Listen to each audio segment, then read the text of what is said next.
Subscribe करें और bell दबाएं ताकि कोई खबर रह न जाए।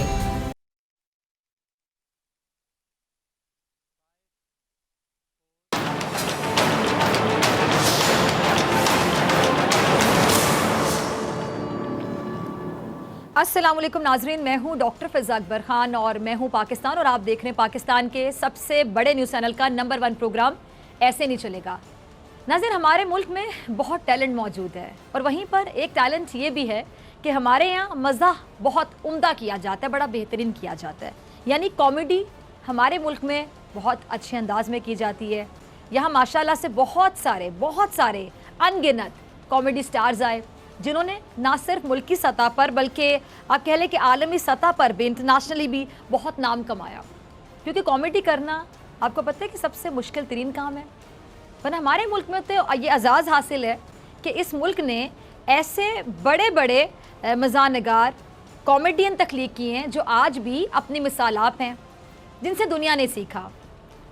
यही कॉमेडी हमारी सियासत में भी पाई जाती है, जिसकी ताज़ा मिसाल, जिसका हालिया नाम पाकिस्तान डेमोक्रेटिक मूवमेंट है। अब ज़रा गौर से सुनिएगा। जब मुत्तहिदा अपोजिशन का ख्वाब शर्मिंदा ताबीर ना हो सका तो फिर इसका नाम तब्दील करके पाकिस्तान डेमोक्रेटिक मूवमेंट रख दिया गया। अब ये जो PDM है, ये किस चीज़ की एब्रीविएशन है? इसमें जो P है और M, PDM में से P और M को निकाल दें, बच गया D। अब ये D क्या है? इसका मतलब है डेमोक्रेटिक। अब इस लफ्ज़ पर आप गौर करें, गौर करने की बहुत ज़रूरत है। पीपल्स पार्टी में डेमोक्रेसी का ज़रा हाल देखिए। पहले बाप, फिर बाप के बाद बेटी, फिर बेटी के शौहर और फिर उनका बेटा। अब इसके बाद यकीनी तौर पर उनका बेटा होगा। आप में से तो किसी का बेटा नहीं होगा नाजरीन, उनका बेटा होगा। अब नून लीग में अगर मैं डेमोक्रेसी की बात करूं तो भाई, भाई का भाई, भाई का समधी, बेटी, दामाद, भाई का बेटा, भाई का दामाद।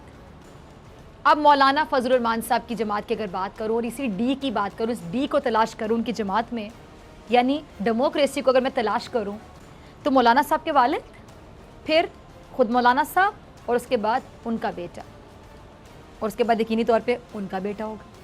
अब इसी तरह से ये सिलसिला आप कह लें कि चलता रहेगा।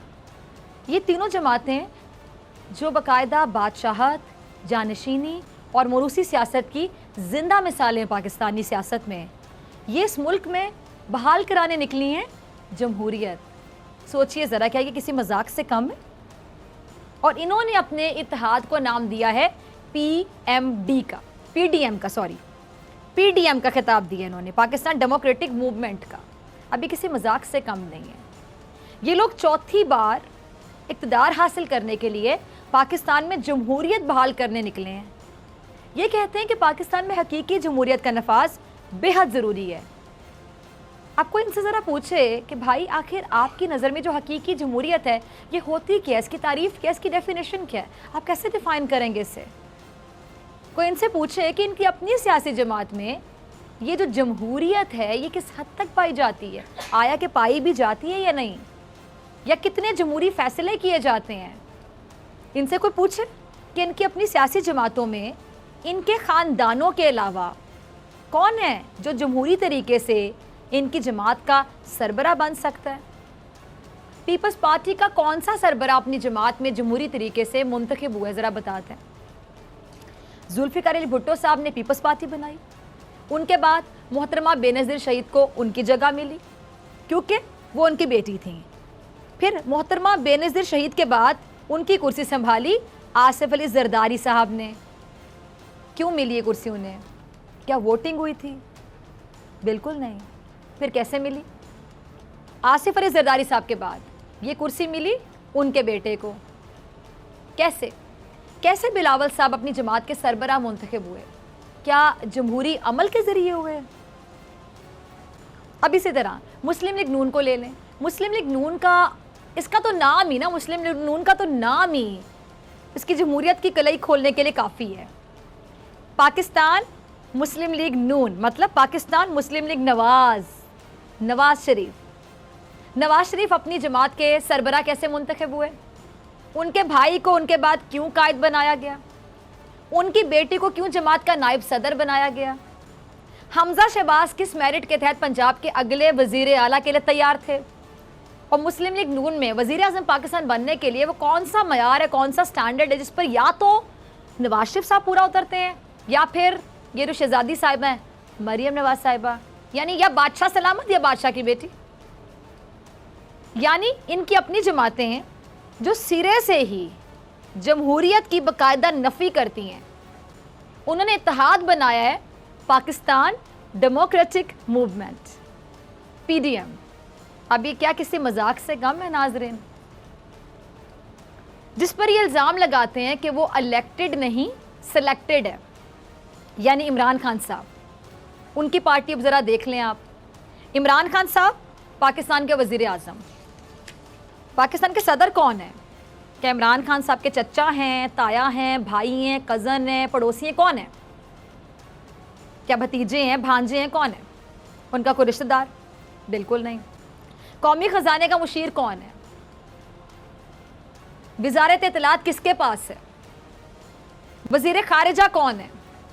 यानी किसी एक अहम ओहदे पर इमरान खान साहब का कोई एक रिश्तेदार अगर बुराजमान हो तो प्लीज़ मुझे बताइएगा। जो जमहूरियत की बहाली के लिए एहतजाज कर रहे हैं उनकी अपनी सियासी जमातों में जमहूरी इक़्तिदार का बाकायदा फुकदान दिखाई दे रहा है, और जिसके खिलाफ एहतजाज कर रहे हैं उसकी जमात में कोई ऐसा अजीज़, कोई खूनी रिश्ता नहीं जो फ़ायदा उठा रहा हो।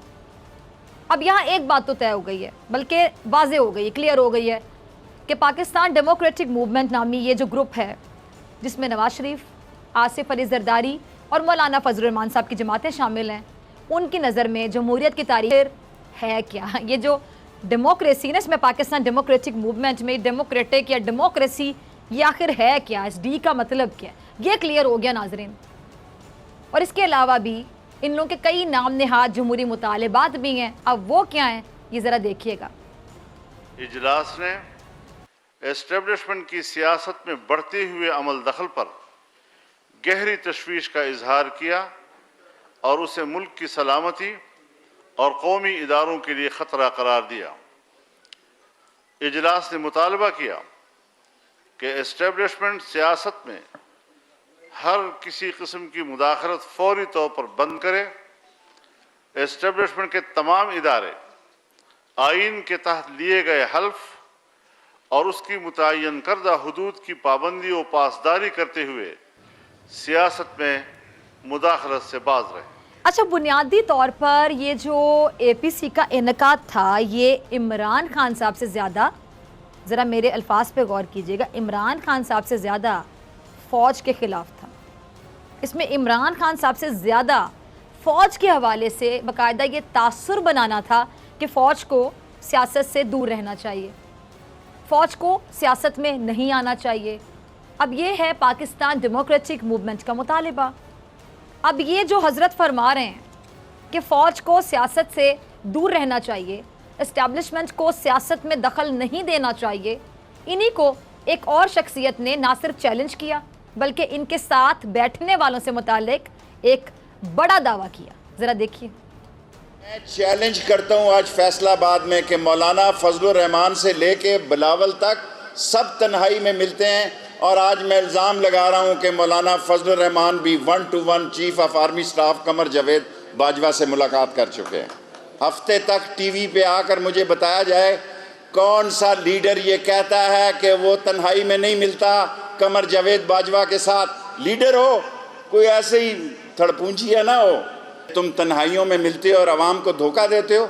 और आज मैं चार्ज शीट करता हूँ कि मौलाना फजलुर रहमान कमर जावेद बाजवा को 1-to-1 उन्होंने मुलाकात की। अगर वो गलत समझें किसी चैनल पे आ जाएं, मैं वहाँ जाने के लिए और ये बताने के लिए तैयार हूँ कि फजलुर रहमान भी 1-to-1 मुलाकात करने वालों में शामिल है। सवाल, तमाम लीडर कमर जावेद बाजवा से 16 की रात को मिले हैं 9:20 से लेके 12:30 तक, और आज मैंने इल्ज़ाम लगाया कि फजलुर रहमान, मौलाना फजलुर रहमान, उसने भी 1-to-1 मुलाकात की है।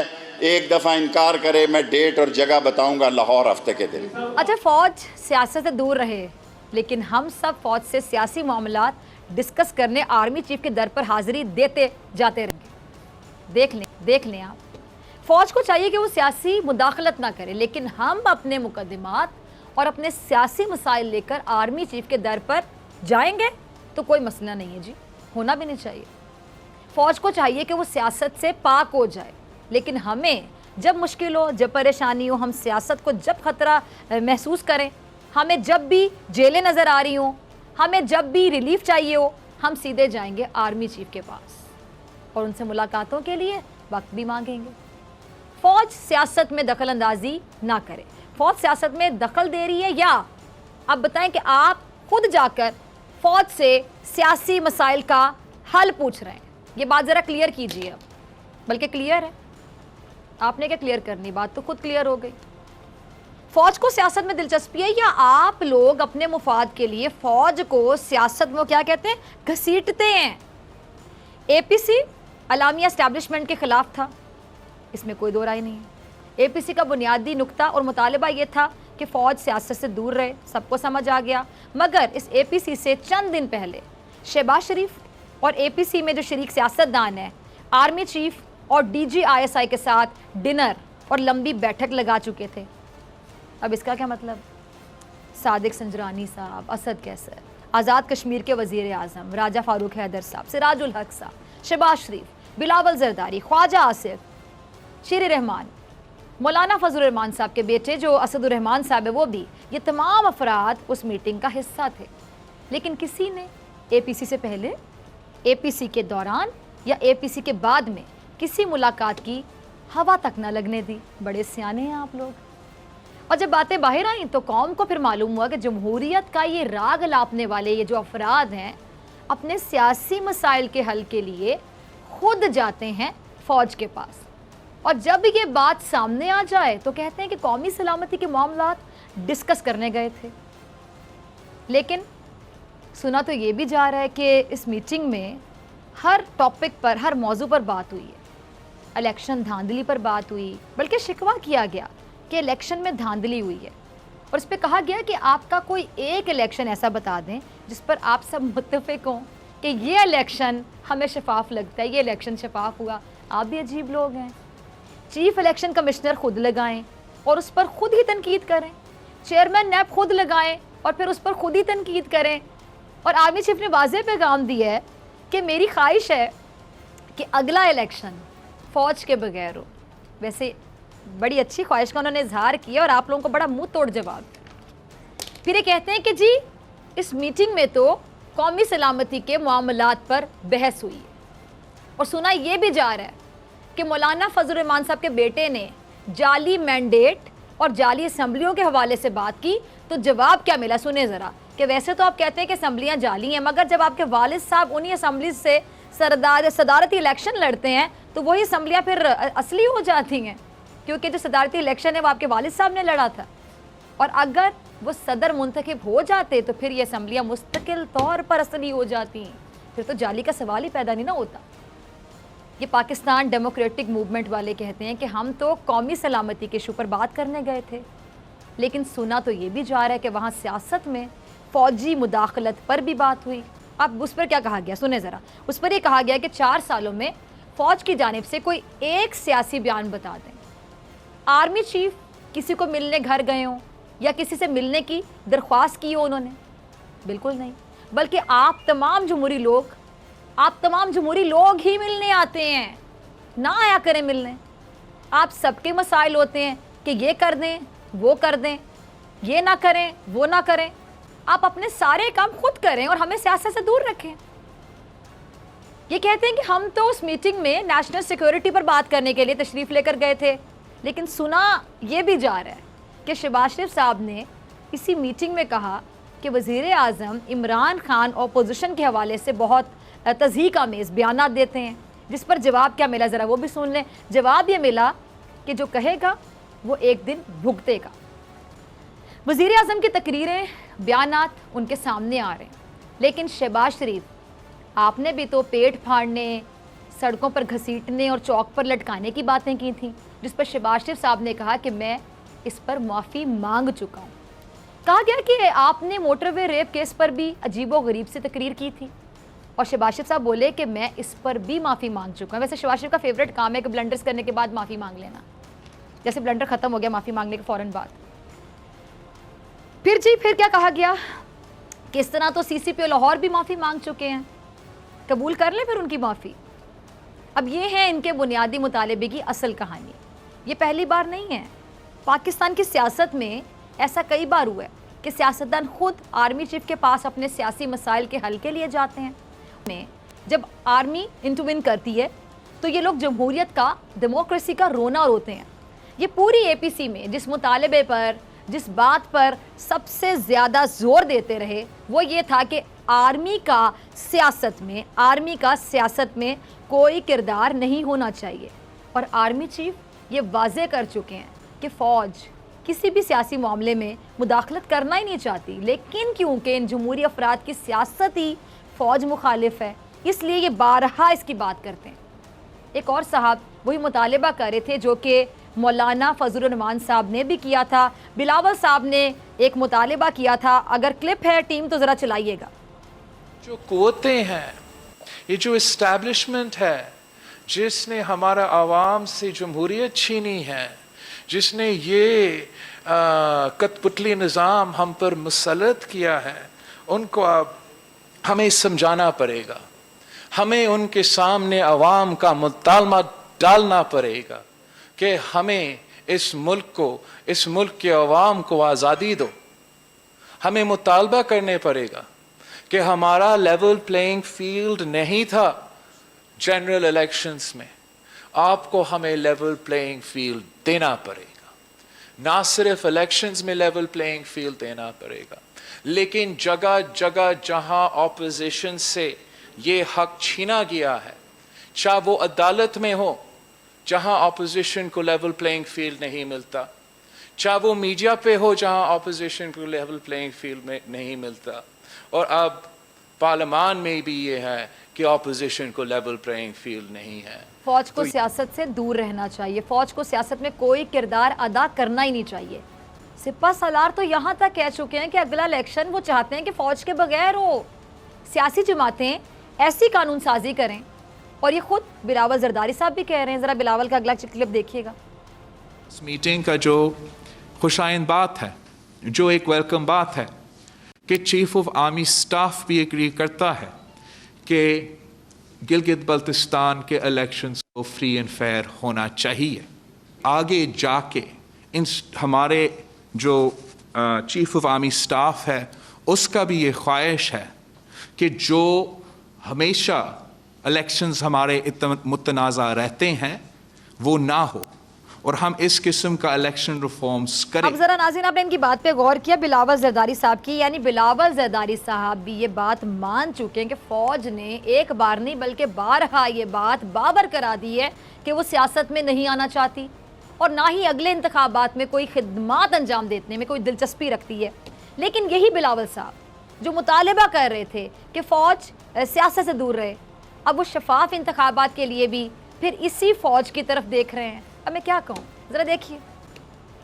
उस मौके पे गंदापुर साहब मुझे तसल्ली देने की कोशिश कर रहा था कि साफ और शफाफ इलेक्शंस वो करवाएंगे, जिस पे मैंने जनरल फैज़ साहब की तरफ इशारे करते हुए कहा कि मैं आपसे नहीं उसकी तरफ देखूंगा कि अगर साफ और शफाफ इलेक्शंस वहाँ होते हैं या नहीं। वो उस कमरे में बैठे हुए लोग के लिए एक इशारा था जो आपको भी आप समझ में आ चुका होगा, उनको भी समझ आ चुका होगा। अफसोस के साथ कि गंदापुर साहब के समझ में नहीं था। उसका हाथ में क्या है कि साफ और शफाफ इलेक्शंस हो गिलगित बल्तिस्तान। देखिए ज़रा, एक सियासतदान को यानी दूसरे सियासतदान पर एतमाद है ही नहीं। ये जमहूरियत के सबसे बड़े नामलेवा ये आज भी साफ और शफाफ इंतखाबात करवाने के लिए फ़ौज की जानिब देखते हैं। ये आज भी इस बात को तस्लीम कर रहे हैं कि सियासतदानों में इतनी अहलियत या इतनी काबिलियत नहीं है कि वो साफ़ और शफाफ इंतखाबात करवा सकें। अब इससे पहले इंतखाबात में भी यही वो लोग थे ना जिन्होंने मुतालबा किया था कि फ़ौज को बुलाया जाए। ये सियासतदान ही थे ना जिन्होंने कहा था कि फ़ौज की निगरानी में इंतखाबात करवाए जाएँ। और अभी जो इलेक्शन गिलगित बल्तिस्तान में होने जा रहे हैं, इससे मुतालिक भी ये फ़ौज की तरफ देख रहे हैं कि फ़ौज ये इंतखाबात साफ और शफाफ करवाए। एक सियासतदान दूसरे सियासतदान से मुताल्लिक ये कह रहे हैं कि उसके हाथ में क्या है जो वो साफ और शफाफ इंतखाबात करवा सके। ये है पाकिस्तान डेमोक्रेटिक मूवमेंट में बैठे तमाम अफराद की असलियत। ये हैं वो लोग जो जमहूरियत की बहाली का मकसद सिर्फ और सिर्फ फ़ौज पर इल्ज़ाम तराशी समझते हैं, जो अपनी नाकामियों पर पर्दा डालने के लिए फ़ौज पर इल्ज़ाम तराशी का सहारा लेते हैं, जो मौलाना फजल रहमान साहब हर जलसे में फ़ौज को बुरा भला कहते हैं, वो जाकर आर्मी चीफ से मुलाकातें भी करते हैं। हैं ना इनके दोहरे मयार, डबल स्टैंडर्ड्स, करते क्या हैं, कहते क्या हैं। जो बिलावल साहब फ़ौज को सियासत से दूर रखना चाहते हैं, वही फ़ौज से कहते हैं कि गिलगित बल्तिस्तान में साफ और शफाफ इंतखाबात करवाने की जिम्मेदारी भी फ़ौज ही ले ले। जो नवाज शरीफ साहब खुद को मुकदमात से बचाने की कोशिश में मसरूफ़ हैं और फ़ौज पर सियासत में मुदाखलत का इल्ज़ाम लगाते हैं, ये वही नवाज शरीफ साहब हैं जिनके लोग फ़ौज से मुलाकातों के लिए बाकायदा वक्त मांगते फिरते हैं। जो मरियम नवाज साहिबा ये फरमाती हैं कि फ़ैसले GHQ में नहीं पार्लिमान में होने चाहिए, इन्हीं के लोग रिलीफ मांगने के लिए फ़ौज के दर पर जाते हैं। ये इखलाकी तौर पर जमहूरियत की बात करने का यकीन जानिए नाजरीन, हक ही खो बैठे हैं, हक ही नहीं रखते। अब ये इनकी जमहूरियत बहाल कब होगी? जब इन पर से मुकदमात ख़त्म हो जाएंगे, इनसे हिसाब नहीं मांगा जाएगा, उस दिन जमहूरियत इनकी बहाल हो जाएगी। इनकी हुकूमत में आने की बारियां लगना शुरू हो जाएंगी, आज मेरी बारी कल तेरी बारी, जमहूरियत बहाल हो जाएगी।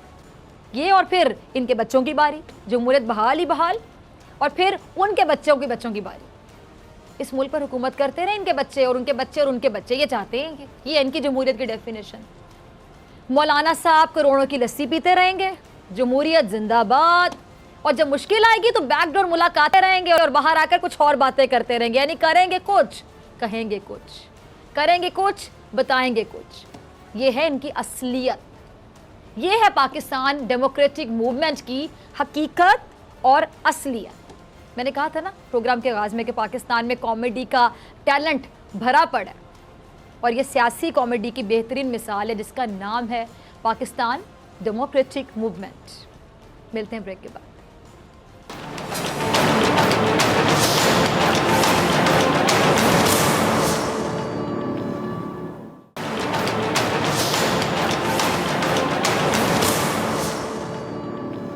वेलकम बैक नाज़रीन, आप देख रहे हैं ऐसे नहीं चलेगा। मैं हूं आपके साथ डॉक्टर फ़िज़ा अकबर खान। इस सेगमेंट में मैं बात करूंगी माशरे में बढ़ते हुए जो जिनसी दरिंदगी के वाक़यात हैं उनकी, और कराची की खासतौर पर अगर मैं बात करूं तो कराची में भी ज़्यादती के वाक़यात में हमने देखा है कि इस अरसे में इजाफा हुआ है।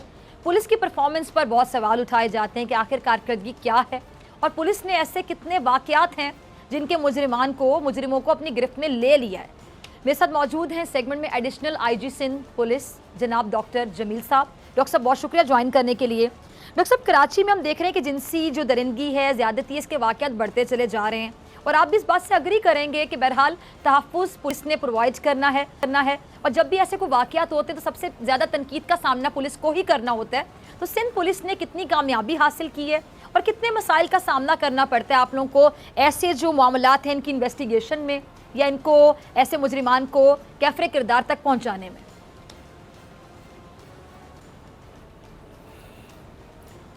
देखिए डॉक्टर साहब, राइट टू लाइफ और राइट टू ऑनर, ये बड़े दो इम्पॉर्टेंट फंडामेंटल ह्यूमन राइट्स हैं, और हमारे कॉन्स्टिट्यूशन के पहले 2-3 आर्टिकल्स के बाद चौथे आर्टिकल से 28वें आर्टिकल तक बेसिक फंडामेंटल ह्यूमन राइट्स ही की बात हुई है, और हमारे उनमें से ये दो most important rights daily basis पे वायलेट हो रहे हैं। और ये वाक़या सिर्फ कराची में नहीं हो रहे, ये पूरे पाकिस्तान में हो रहे हैं। रेप के केसेस हो रहे हैं, चाइल्ड अब्यूज़ के केसेस हो रहे हैं, चाइल्ड मैरिजेस हो रही हैं, और सेक्सुअल हैरेसमेंट हो रही है, मुख्तलिफ अदारों में फ़ीमेल वर्कर्स की हैरेसमेंट हो रही है। अभी कराची का एक बड़ा अंधोनाक वाक़या हुआ है जिसने सबके सर शर्म से झुका दिए हैं। मोटरवे का इंसिडेंट ने पूरी दुनिया में पाकिस्तान का नाम दागदार कर दिया है। अब सवाल ये है कि ऐसे वाक़यात क्या निस्बतन ज़्यादा हो रहे हैं या पहले भी होते थे? मेरा ख्याल है कि शायद ये पहले भी होते थे, लेकिन इस तरह रिपोर्ट नहीं होते थे जिस तरह आजकल होते हैं। तो रिपोर्ट नहीं होते थे अब तब, ठीक। पहले सिर्फ पीटीवी होता था, रात 9:30 बजे बंद हो जाता था खबरनामे के बाद। अब माशाल्लाह 50 के बिल्कुल, करीब बिल्कुल। चैनल्स हैं, सोशल मीडिया है, ह्यूमन राइट एक्टिविस्ट हैं, तो चीज़ अब बिल्कुल। छुपती नहीं आज के पाकिस्तान में, हर चीज़ सामने आ जाती है। तो जी, अरे डॉक्टर साहब, सॉरी मैं आपकी बात basically काट रही हूँ समझता हूँ, डॉक्टर जमील, सवाल ये भी ये है होता है कैसे कि वाक़यात पुराना हो क्यों रहे हैं, ये हमारा जो बंद क्यों नहीं कल्चर हो में रहे? थोड़ा सा तब्दीली आई है कि पहले ये होता था कि लोग घबरा जाते थे कि इस तरह का कोई वाक़या पेश आता तो लोग कहते थे हमारी इज्जत पर आंच आएगी, सवाल पूछे जाएंगे, तो लोग खुद नहीं आते थे। अब लोगों में इतना कॉन्फिडेंस आया कि जब उनके साथ ज़्यादती होती है तो बेटियां, माँ बाप सब आते हैं, मीडिया को फेस करते हैं, सोशल मीडिया पर आवाज़ उठाते हैं, यानी वो घबराते नहीं हैं, और मेरे ख्याल से घबराना चाहिए भी नहीं है। नहीं, बिल्कुल नहीं घबराना चाहिए, बिल्कुल अवेयरनेस पैदा हो रही है लोगों में, करेज पैदा हो रही है, ह्यूमन राइट्स की बात हो रही है, बहुत सी ऑर्गेनाइजेशंस हैं। अभी मैं एक यूथ ऑर्गेनाइजेशन के फंक्शन से आ रहा हूँ, उस पर भी ह्यूमन राइट्स की बात हो रही थी। तो लोगों में अब थोड़ा हौसला पैदा हो रहा है, और वो तमाम टॉपिक्स जो पहले सोशल टैबूज होते थे उस पर हम प्राइवेटली भी गुफ्तगू नहीं करते थे। रेप का जिक्र मीडिया पे होता ही नहीं था, सॉडोमी का जिक्र होता ही नहीं था, चाइल्ड बिल्कुल, अब्यूज़ बिल्कुल। का जिक्र नहीं होता था, जबकि चाइल्ड अब्यूज़ हमारे हर शहर में, हर अदारे में, इवन मस्जिदों और मदरसों में भी हो रहा है और अब रिपोर्ट हो रहा है। पहले इस मौजू पे बात करना गुनाह समझा जाता अच्छा। था, अब ये चेंज जरूर हमारी अच्छा सोसाइटी डॉक्टर में आई जमील, है कि देखिए अब आप लोग एक इस पर बहुत बड़ी बात करना पोस्ट शुरू हो पर गए हैं। तैनात हैं, आप एक बहुत बड़ी पोस्ट है आपके, एडिशनल आईजी सिंध पुलिस हैं आप, आपसे बहुत से लोगों की एक्सपेक्टेशंस हैं। अब जितने भी लोग प्रोग्राम देख रहे हैं, जाहिर बात है कि वो ये जानना चाह रहे होंगे, और आपसे सवाल ये बहुत ज़्यादा वैलिड है कि आप लोगों की क्या कामयाबी है, सिंध पुलिस की क्या कामयाबी है, ऐसे जितने वाक़यात हुए, अनगिनत वाक़यात हुए, आप लोगों को कितने % कामयाबी मिली है, अगर आप परसेंटेज में मुझे बताना चाहें, यानी आप अपनी पुलिस की परफॉर्मेंस को कितने मार्क्स देंगे 100 में से? देखिए, ऐसे वाक़यात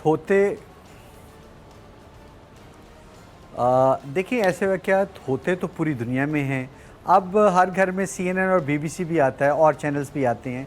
हमारे इल्म में है कि रेप और सेक्सुअल हैरेसमेंट सारी दुनिया में होती है। वो जो मी मूवमेंट पूरी दुनिया में चली, उसमें बहुत सी अमेरिकन एक्ट्रेसेस ने भी बहुत से इंकशाफात किए, और उनके बड़े बड़े सेलिब्रिटीज़ जो मीडिया की थी, they were caught and they were punished. अब जहाँ तक सिंध पुलिस की परफॉर्मेंस है, सूनर और लेटर कल्प्रिट्स आर कॉट। बाकी दुनिया में भी बाज़-औक़ात घंटों में, दिनों में लोग गिरफ्तार होते हैं, बाज़-औक़ात सालों गिरफ्तार नहीं होते। It varies from case to case. अब जैसे मोटरवे केस में आबिद अभी तक गिरफ्तार नहीं हुआ, जबकि उसका साथी जो है वो बहुत जल्द गिरफ्तार हो गया था। तो it really depends on so many factors. लेकिन जो असल सवाल है, at the end of the day they are caught and they are punished to an extent. But सवाल ये है कि इतना ब्रेजनली ये वाक़यात क्यों हो रहे हैं। मेरी ज़ाती राय है कि हमारे मुल्क में रूल ऑफ लॉ नहीं है, हमारे यहाँ कॉन्स्टिट्यूशन कंटिन्यूसली एनफोर्स नहीं रहा, डिस्ट्रप्शंस आती रही हैं। लोग ये समझते हैं कि they can violate any law, no matter how secret it is, and they can get away with it. यानी को खौफ नहीं है कि जुर्म करते हुए कोई खौफ हो कि हमारे साथ ये होगा अगर हम ये करेंगे, मे बी कुछ दिनों में बेल हो जाएगी। खौफ नहीं है। मेरा ताल्लुक सिस्टम ऑफ क्रिमिनल एडमिनिस्ट्रेशन से है। मैं समझता हूँ कि हमारा जो सिस्टम है, तो डॉक्टर साहब फिर आप क्या कहते हैं, आप मुझे बताएं कि फिर ऐसी एग्जांपल्स हमें सेट करनी होंगी, गिरने वाला है, ऐसी एग्जांपल सेट करनी होंगी कि हर कोई खौफजदा हो जाए कि ये काम करने से पहले 100 बार सोचे कि अगर मैं पकड़ा गया, पहले तो ये उसको पता हो कि मैं पकड़ा जाऊंगा, और अगर मैं पकड़ा गया तो फिर मेरे साथ ही होगा, तो फिर क्राइम रेशियो डेफिनेटली कम होगा। पकड़े जाते हैं सूनर और लेटर। अगर आप बाजी के भी केसेस देखें ना, कि लोग ज़्यादातर दिनों में, हफ्तों में, या ज़्यादा से ज़्यादा महीनों में पकड़े जाते हैं। बहुत पावरफुल फैमिलीज़ के लोग भी पकड़े गए हैं जो for the sake of fun and thrill इस तरह के हेनस क्राइम करते हैं। But there is no certainty of punishment. अगर पनिशमेंट होती भी है तो वो सफिशेंट नहीं होती। जो लॉ में, एग्जिस्टिंग लॉ में जो मैक्सिमम प्रोवाइड की जाती है, डॉक्टर साहब मैं आपकी मौजूदगी का फायदा उठाते हुए एक और बात पूछना चाहूंगी। अक्सर ये बात होती है कि जी अच्छा, अगर देखें डॉक्टर साहब, देखें ये कानून में भी होगा, और जाहिर बात है हमारे इस्लाम में भी कॉन्सेप्ट है, बीइंग अ मुस्लिम हम ये बात जानते हैं कि खून बहा का कॉन्सेप्ट है कि अगर खून माफ़ कर दिया जाए तो वो एक तरीकाकार है। खैर ये बड़ा लंबा सब्जेक्ट है, मैं पॉइंट की तरफ आना चाहूँगी। ये जब रेप के वाक़यात होते हैं, जब बच्चियों को ज़्यादती का निशाना भी रहता है, तो बच्चे भी महफूज नहीं, उनको भी ज़्यादती का निशाना बनाया जाता है, उसमें सेटलमेंट कैसे होती है? मतलब ये बात समझ नहीं आती है कि जिसने आपके बच्चे के साथ इतना जुल्म किया, इतनी ज़्यादती की, कि वो लोग जिनका आपके साथ खून का रिश्ता नहीं है, उनकी रूह काम जाती है, रोंगटे खड़े हो जाते हैं, तो फिर वो माँ बाप या घर वाले सेटलमेंट कैसे कर लेते हैं? ये बात ज़रा समझाइएगा। आपके सामने इस तरह के वाक़यात हुए होंगे, तो कैसे वो मान जाते हैं माफ़ करने के लिए?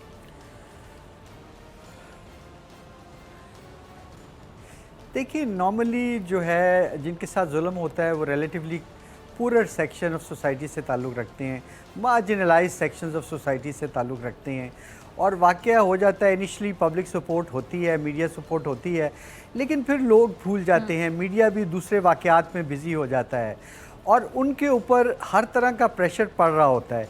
एक तो वो इस मौजू पे बात नहीं करना चाहते, ज़्यादा शेयर नहीं करना चाहते, और हर कोई इन्हें कहता है अपनी बेटी की इज़्ज़त का ख्याल करें।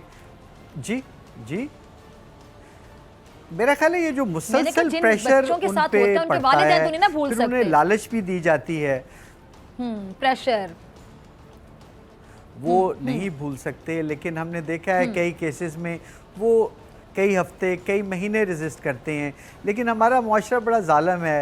ये जो स्टेटस को की ताकतें हैं ये बहुत ताकतवर हैं, और रूलिंग एलीट जो है स्टेटस को परपेचुएट करना चाहती है। नो मैटर वो ज़ुबानी क्या कहते हैं, वो लिप सर्विस करती है रूलिंग एलीट, लेकिन एक्चुअली ना कोई इस निज़ाम को चेंज करना चाहता है, ना कोई पुलिस रिफॉर्म्स लाना चाहता है, ना वो ये चाहते हैं कि जो पूरर सेक्शंस ऑफ सोसाइटी हैं वो इक्वल हो जाएं जो एलीट है इस मुल्क की। तो बड़ी डायकॉटमी है, बड़ी हिपोक्रेसी है। मेरा ख्याल है आने वाले दिनों में जिस तरह माशरा जाग रहा है, इन चीज़ों पे भी बात होगी, और इस तरह का बिहेवियर और इस तरह का जुल्म जो है उसको कंटिन्यू करना मुश्किल होता चला जाएगा। एट द मोमेंट हमारे यहाँ बहुत डॉक्टर जमील, जो कराची में भी हाल में जो 22 साल की लड़की का अगवा हुआ था, ज्यादती का वाकया हुआ था, मुश्किल में उस वाकये की तहकीकात अब तक कहाँ पहुंची हैं? क्या जो असल मुजरिमान उनको पकड़ने के करीब पहुंच गए हैं आप लोग? जी जी, बिल्कुल बिल्कुल बिल्कुल, उस पर लोग काफ़ी हद तक आइडेंटिफाई हो गए हैं, ख़ास तौर पे एक बंदा, और आई एम श्योर कि कराची पुलिस बहुत जल्द एक्चुअल कल्प्रिट्स को गिरफ्तार कर लेगी और इंशाल्लाह मीडिया के सामने पेश करेगी इंशाल्लाह। अच्छा, साथ ही मैं आपसे जानना चाहूँगी, आपने भी पुलिस रिफॉर्म्स की बात की थी, आखिरी मिनट है, आपका लास्ट कमेंट ही होगा। पुलिस रिफॉर्म्स के हवाले से आप बताइएगा, आप एडिशनल आईजी सिंध पुलिस हैं, तो आप बेहतर, मतलब मेरे ख्याल से बहुत आपके पास अच्छे सजेशंस भी होंगे। पुलिस रिफॉर्म्स के हवाले से सबसे अहम आपकी जहन में क्या पॉइंट्स हैं, क्या चेंजेस हैं जो कि बहुत ज़रूरी हैं इस पुलिस या थाना कल्चर को तब्दील करने के लिए? एक दो पॉइंट्स अगर आपके जहन में कोई हो। बड़ा सादा सा है जी, पुलिस को ऐसा लॉ बनाएं कि पुलिस पॉलिटिकली न्यूट्रल हो जाए और डेमोक्रेटिकली अकाउंटेबल हो जाए। पब्लिक सेफ्टी कमीशंस हों, सिविल सोसाइटी हमारी अकाउंटेबिलिटी करे, और कोई पॉलिटिकल पार्टी कोई भी पावर में हो, सेंटर में, प्रोविंस में, वो पुलिस के ऑपरेशनल मैटर्स में, इन्वेस्टिगेशन में किसी तरह की इंटरफेरेंस ना कर सके, और ये कॉग्निजेबल ऑफेंस बना दिया ठीक है जी, सियासी इंटरफेरेंस ना उसमें। ठीक है जी, बहुत शुक्रिया डॉक्टर जमील साहब थे, एडिशनल आईजी सिंध पुलिस, आपका बहुत शुक्रिया। मुझे ब्रेक पे जाना है, ब्रेक से आने के बाद सदीक जान मेरे साथ होंगे और अपनी बड़ी खबर के साथ।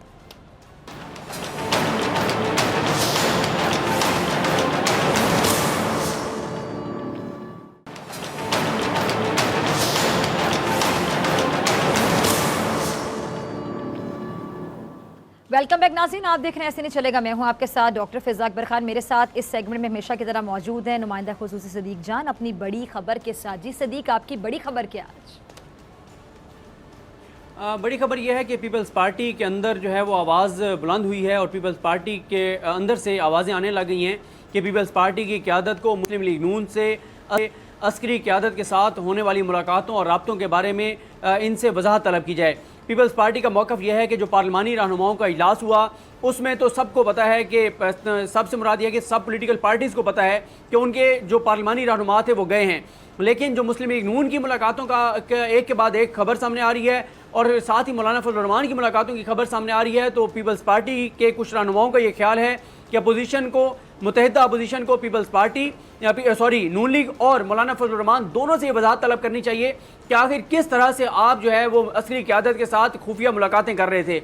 इस पे पीपल्स पार्टी के अंदर जो डिस्कशन हुई उसमें एक राय ये भी सामने आई कि अगर ये वजाहत हम तलब करते हैं और ये बाहर तासुर जाता है कि अपोजिशन में इख्तलाफात हैं तो इससे इमरान खान को फ़ायदा होगा। लेकिन पीपल्स पार्टी के लोग ये कहते हैं कि अगर पीपल्स पार्टी जो नज़रियाती लोग हैं पीपल्स पार्टी के अंदर, जिनके करप्शन केसेस नहीं है, जिनको NRO की ज़रूरत नहीं है, जिनको डील की ज़रूरत नहीं है, जिनको डील की ज़रूरत नहीं है, जो आज भी पीपल्स पार्टी में कुछ ऐसे लोग मौजूद हैं जो भी उनका नज़रिया है पीपल्स पार्टी का, उसके साथ वो खड़े हुए हैं। तो वो ये कहते हैं कि अगर हमने इस मौके पर इस बात को इसी तरह जाने दिया तो कल को हमारे ऊपर इल्ज़ाम आएगा कि आप एक ऐसी पार्टी के साथ चलते रहे जो पार्टी जो है वो मिसाक जमहूरियत में जो चीज़ें तय हुई थी उसको वायलेट करती रही और अस्करी क़यादत से राब्ते करती रही और मुलाकातें करती रही। पीपल्स पार्टी का ये भी ख्याल है कि चाहे ये इन कैमरा ब्रीफिंग हो, बंद कमरे का इजलास हो, मीडिया के सामने ये चीज़ ना आए, लेकिन कम अज़ कम रिकॉर्ड पे आ जाए कि कल को हमसे ये सवाल किया जाता है तो हम बता सकें कि हमने उस वक्त मुस्लिम लीग नून से और मौलाना फजल रहमान से वजाहत तलब की थी। पीपल्स पार्टी का एक और भी मौक़िफ़ है और उनका ये कहना है कि पीपल्स पार्टी की जो खदशात थे मुस्लिम लीग नून के बारे में, वो खदशात दुरुस्त साबित हुए हैं कि ये पीठ में छुरा घोंपेंगे, ये बैकडोर राब्ते करेंगे, ये अपनी डील और ढील लेने की कोशिश करेंगे। तो पीपल्स पार्टी का ये भी ख्याल है कि उनके खदशात दुरुस्त साबित हुए हैं। अब लगता ये है कि पहले ही इनके अंदर इख्तलाफ पैदा हो गया है। नून लीग चाहती है कि मरियम सफदर साहिबा को इस जो तहरीक चलनी है और ये जो इत्तेहाद बनना है अपोजिशन का उसका सरबराह बना दिया जाए, लेकिन मौलाना फजल रहमान साहब जो कि फतवे दे चुके हैं औरत की क़यादत और सरबराही के हवाले से और वो ज़रा मुख्तलिफ ख्याल रखते हैं, उनके लिए एक तो वो उनके फतवे भी मसला हैं और साथ यह है कि मौलाना फजल रहमान खुद उम्मीदवार हैं इस अपोजिशन इत्तेहाद की क़यादत के। तो आप देखते हैं कि ये अपोजिशन के इत्तेहाद में ये जो चीज़ें सामने आ रही हैं जो इख्तलाफ की वजह बननी है, वो मसले किस तरह से सॉर्ट आउट करते हैं या अपोजिशन का ये इत्तेहाद तहरीक चलाने से पहले ही पारा पारा हो जाएगा। अच्छा सदीक, ठीक है, मैं आपकी बात ख़त्म होने का इंतज़ार कर रही थी, आपको मैं दरमियान में टोकना नहीं चाह रही थी। अच्छा सदीक, ये बताइएगा, अब एक और बात इसमें से निकलती है, एक और पहलू इसमें किसी की दो राय होनी नहीं चाहिए। दोहरा मयार इन लोगों का किस तरह सामने आया कि दोहरा मयार ये कि एक जानिब कहते हैं कि जी फ़ौज सियासत में मुदाखलत ना करे और दूसरी जानिब फ़ौज से मुलाकातें भी करने के लिए यही लोग भाग भाग के फ़ौज के दर पे जाते हैं, फिर जी इलेक्शन के लिए निगरानी का मुतालिबा भी ये करते हैं फ़ौज से। मतलब आप मुझे बताएं कि क्या ये दोहरा मयार नहीं है, डबल स्टैंडर्ड्स नहीं है इनके, कि मतलब लोगों के सामने फ़ौज के हवाले से क्या बातें करते हैं और पीछे फिर उनसे मुलाकातें कर रहे हैं, ऐसे मुतालिबात करें, यानी एक दूसरे पर एतमाद नहीं है। फ़ौज से कहेंगे कि इलेक्शन आपकी निगरानी में हो, फिर फ़ौज सियासत में मुदाखलत भी ना करे और बाकी मज़ीद आप देखें, कैसे देखते हैं आप इस सिचुएशन को? देखिए, नवाज शरीफ साहब अगर वाकई अब तब्दील होना चाहते हैं, बदलना चाहते हैं, इनकलाबी बनना चाहते हैं, नज़रियाती बनना चाहते हैं, तो पहले उनको कौम को सच बताना होगा।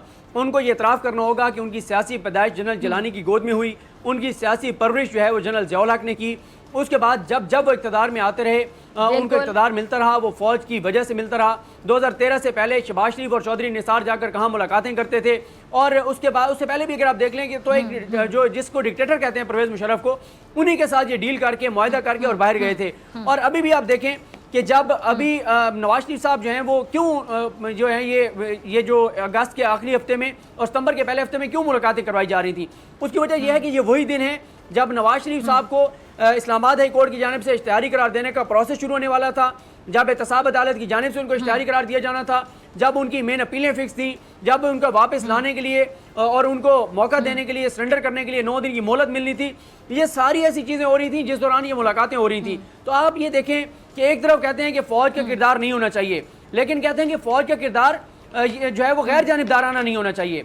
फ़ौज उस वक्त कबूल है जब इनके हक में फ़ौज का किरदार हो, जब इनको इक़्तिदार में लाना हो, जब इनको केसेस से बचाना हो, फिर ये रहम की अपील भी करते हैं, फिर ये NRO की भीख भी मांगते हैं। और उसकी एक वजह यह भी है कि इमरान खान ने अगस्त के आखिरी 10 दिनों में 2 बयान आता है प्राइम मिनिस्टर इमरान खान के। एक जब इन्होंने FATF के बिल मुस्तरद किए सेनेट में, तो इमरान खान साहब ने रात को ट्वीट करके कहा था कि अब तमाम दरवाजे इनके ऊपर बंद हैं, अब इनसे कोई मुज़ाकरात नहीं होंगे, अब इनसे कोई बात नहीं होगी, जब भी कानून साजी करानी होगी हम जॉइंट सेशन में करवाएंगे। और उसके अगले दिन इमरान खान साहब ने कहा कि मेरी हुकूमत रहती है रहे, नहीं रहती ना रहे, लेकिन एहतसाब के बयानी से पीछे नहीं हटूंगा, इनको किसी तरह का NRO, किसी तरह की डील इनको नहीं दी जाएगी। जब इमरान खान की जानिब से वाज़ेह तौर पर पैगाम आ गया तो फिर ये उधर गए और उधर जाके मिन्नत तरला किया, पाँव पकड़े। और अब देखें ना, कहाँ गया वो बयानिया के टैंकों के आगे लेटने, कहाँ गया वो बयानिया के डट जाएंगे, लड़ जाएंगे, मर जाएंगे, पीछे नहीं हटेंगे। तो ये इनके बयानिए नवाज शरीफ की इस ये जो तकरीर थी और इस तकरीर में जो दौरा मियार सामने आया है, जो झूठ सामने आया है, इसके बाद मुस्लिम लीग नून का ना सिर्फ बयानिया हमेशा के लिए दफन हो गया है, जो इनका वोट को इज्जत आप कह रहे हैं बयानिया पीछे नहीं है। हटेंगे और इनकी बातें, आप बयानियों की बातें कह रहे हैं। ये तो अपनी बात पर 2 मिनट कायम नहीं रहते। ये तो वो लोग हैं जो बात करने के बाद 2 मिनट उस बात से पीछे हो जाते हैं, 2 मिनट नहीं लगाते अपना बयान तब्दील करने में। मैं कहती हूँ जिनको इनसे उम्मीदें हैं ना, देखिए उन पे तरस आ रहा है मुझे इस टाइम पे। जी, ये लोगों को बेवकूफ़ समझते हैं, ये समझते हैं कि हम लोगों को बेवकूफ़ बना लेंगे, कभी हम नजरियाती बन जाएंगे, कभी इनकलाबी बन जाएंगे और कभी हम लेट जाएंगे, कभी हम पाकिस्तान में आएंगे, कभी हम बाहर चले जाएंगे और लोग भूल जाएंगे इनके पुराने बयानात। देखें इन मौजूदा पिछले, बल्कि अगर आप पिछले 1 साल देखें, नून लीग का एक के बाद एक बयानी एक्सपोज हो रहा है। इन्होंने 30 साल इस चीज़ की सियासत की कि पीपल्स पार्टी करप्ट जमात है, ये आसिफ अली जरदारी को घसीटेंगे, पेट चीर फाड़ के पैसा निकालेंगे, एहतसाब करेंगे, और आज उसी पीपल्स पार्टी का नाम से ये दिफा करते हैं। मेरे पास आखिरी मिनट है, मैं जरा आपका एक और कमेंट चाहूंगी, आपका लास्ट कमेंट। ये पाकिस्तान डेमोक्रेटिक मूवमेंट में, पीडीएम में, जो डेमोक्रेटिक है यानी डी डेमोक्रेटिक यानी डेमोक्रेसी या डेमोक्रेटिक, डेमोक्रेसी, जमहूरियत, ये इन लोगों को पता है कि जमहूरियत आखिर होती क्या है? यानी पहले बाप, फिर उसकी बेटी, फिर आगे से उसका शौहर, फिर उसका बेटा, इसी तरह फिर बाप, फिर भाई, फिर आगे से बेटी, भतीजा, भांजी। मतलब ये डेमोक्रेटिक जो लिखा हुआ है इसके अंदर, ये समझते हैं इसके मतलब को? लास्ट कमेंट आपका। देखें, डेमोक्रेसी की तारीफ आपने बता दी है, मैं सिर्फ आधे मिनट में शफाफ इलेक्शन की तारीफ आपको बता देता हूँ कि डेमोक्रेसी की तारीफ आपने बताई है और शफाफ इलेक्शन की तारीफ मौलाना फजलुर रहमान साहब ने बताई है कि शफाफ इलेक्शन वो होंगे जिसके जरिए नून लीग और पीपल्स पार्टी इक़्तिदार में आएंगे और मुझे हिस्सा बकदर जुस्सा मिलेगा। ये शफाफ इलेक्शन की तारीफ है। अगर इमरान खान 5 बार भी आया तो वो शफाफ इलेक्शन नहीं होंगे और बार बार हम इलेक्शन की मुतालबा करते रहेंगे। ठीक है जी सदीक जान, बहुत शुक्रिया, बहुत शुक्रिया। इसी के साथ अकबर खान को दीजिए इजाज़त, आपसे मुलाकात होगी इंशाल्लाह कल सेम टाइम सेम चैनल। अगर ज़िंदगी ने वफ़ा की, दुआओं में याद रखिएगा, अपना अपने प्यारों का बहुत ख्याल रखिएगा। अल्लाह निगहबान।